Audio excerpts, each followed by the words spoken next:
Hello, in this video I will be covering Angels Fall First command modes. So I'll start off with Squad Lead. I am currently Squad Leader, as you can see in the upper right, and I have 3 AI bots following me. So you see their default order is to just follow me as a player. If I press C for the command wheel, I can select all of them or individuals and give them specific orders.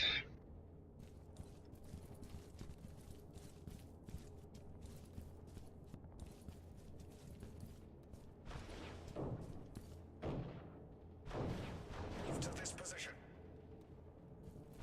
Yes, sir.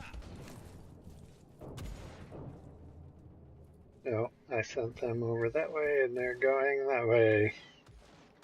I can also go to the TAC map and send do more specific orders, so I can highlight them, say go to E, and you can see the line showing that's where their orders are, and you can see the troops are walking over to E.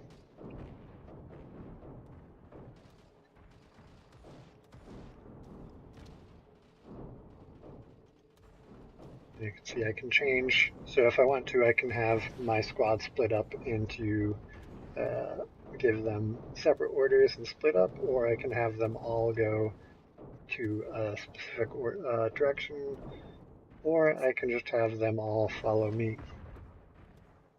Regroup on me, sir.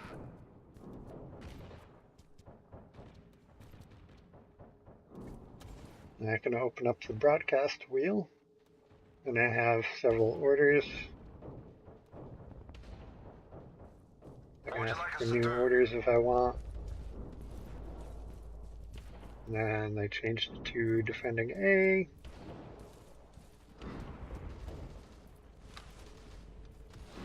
So that's how the squad lead works. It's nice in that you have a lot of control if you want to micromanage your squads, or you can just have them follow you. Yeah, so let's go into commander mode. So I'm going to go into scores and actions. In multiplayer, you can try to mutiny and have a vote to kick a commander, but in single player, you can just take command of your squad or your team.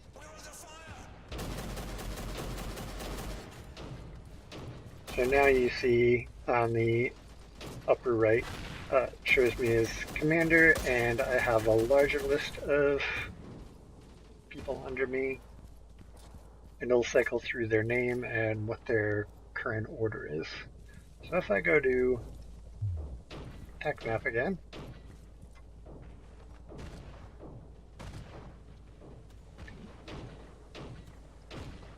you can see I can select any number of squads and send them wherever I want them, and it works like a mini real-time strategy here where you just try to send squads to the correct objectives to control the majority of the map. Nice trick here is you can select any number of squads, and then you press control and a number. I'm going to press control and 1, and then I'm going to select a different control 2, and now if I press 1 and 2, I can toggle between those preset groups of squads. So I'll do squad 3. So now I can have this group holding this flag, this group holding A, and this group attacking E. And that'll allow you to give commands to your team dynamically as you feel fit, so you're not constantly selecting multiple squads to do the same thing. And that's the basics of command mode. One other detail I wanted to cover over in this video is vehicle deployment. Vehicle deployment is a little bit different. So the locator, or on the bottom left here, you can choose vehicle queue, and as you get a higher score in a map, in a match, you will occasionally be offered vehicles of varying use depending on your tastes, and you will get a pop-up on the screen asking you if you would like to accept the vehicle.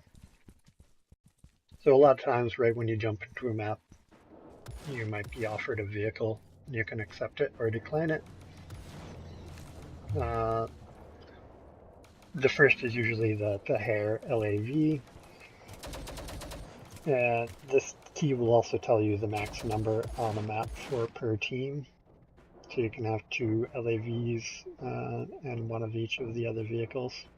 If you turn down a vehicle, that speeds up the chance of you getting offered a vehicle of the next rank. So if you, say, wanted a gunship, you could just keep on turning down the previous vehicle offers until you get offered a gunship. However, if another player has a gunship on the field on your team, it'll just skip that. So things to keep in mind. It's seems a little bit random, but there is a mechanic behind it that makes sense, and that hopefully will give you an idea of why you are occasionally getting offered vehicles while playing.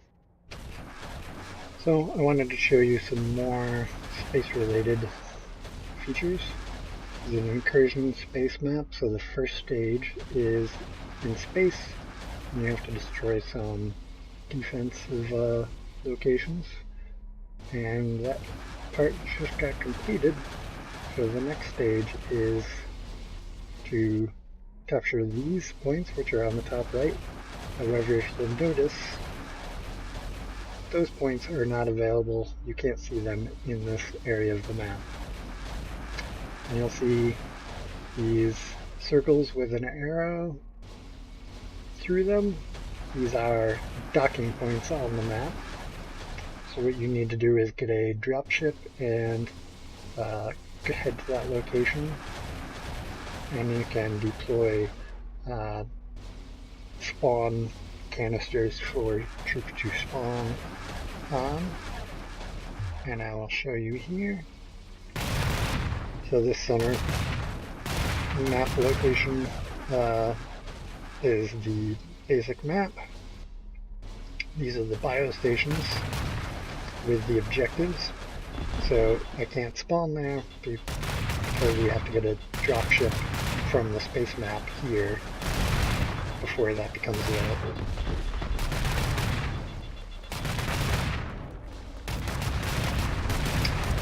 I'll also show you that I'm in a capital ship right now, and capital ships are spawned from the vehicle queue, reward queue. And if you're piloting one, you can press the use button, and you are in the interior of the ship. So you can go in and out of the cockpit, and you can see all of the subsystems are located in the map.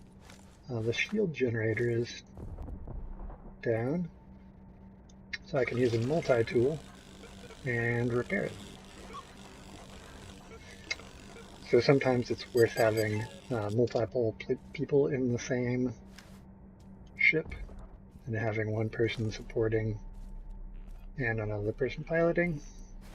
Also, there are turrets, which you can control manually. Otherwise, the AI will pilot them.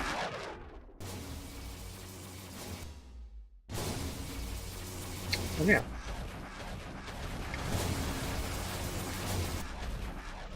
So those are some advanced features of capital ship piloting.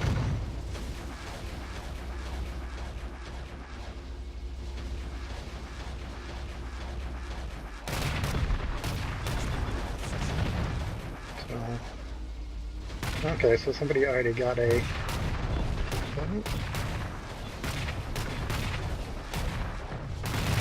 spawn breach point here. I'm in position. So the AI got a dropship at the exterior of the map, and now we have a spawn point, and now we can capture the points inside the station, and the map becomes a infantry combat map at this point. You still need to have spaceships outside defending the spawn points because the enemy ships can blast them off of the station. Standing by in position. But that's the general idea. Alright, I hope that helps.